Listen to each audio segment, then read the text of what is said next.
Hey guys, TGIF. On today's episode of Ask Dr. Tisha, how do you get Black men to go to therapy? First, shout out to all the Black men already in therapy, doing the work to break generational curses.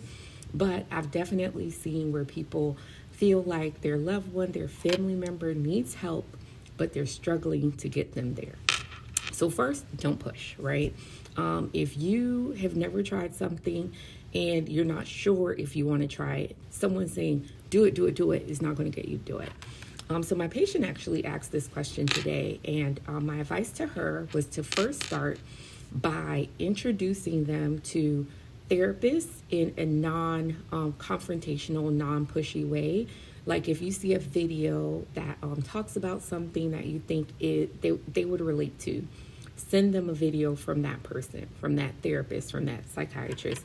Bonus, if it's a person they might identify with, such as a Black male. And I definitely don't think you have to see a provider that looks like you to get great care, right? And then ask them, hey, what do you think about this topic? The more they see providers that they identify with, you want them to come to that decision on their own. You don't want to push, you don't want to force it. Continue to be loving, supportive. And then when you're ready, you feel like you've kind of shared enough content. What do you think about trying therapy? This is how I approach it with my patients. I would say I want to say 9 times out of 10, but I want to say really 10 times out of 10, my Black male patients are like, I'm open to it because it's their choice. I'm not saying you need therapy. You have a problem. If you approach it like that, the natural human reaction is going to be to withdraw and retract. So in summary, 1, research, find a provider that you think they might connect with.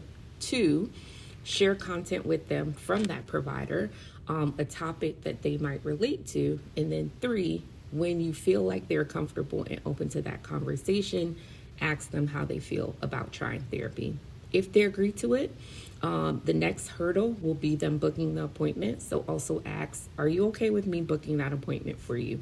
And if you're in a relationship, you might even go to a couple appointments with them, either initially or later on when they're ready. So I hope that's helpful.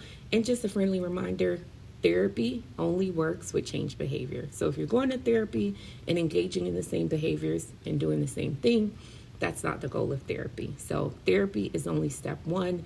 If a person hasn't bought into the idea and they're not willing to change behavior, you getting them to sit with the therapist for an hour per week is not going to change anything.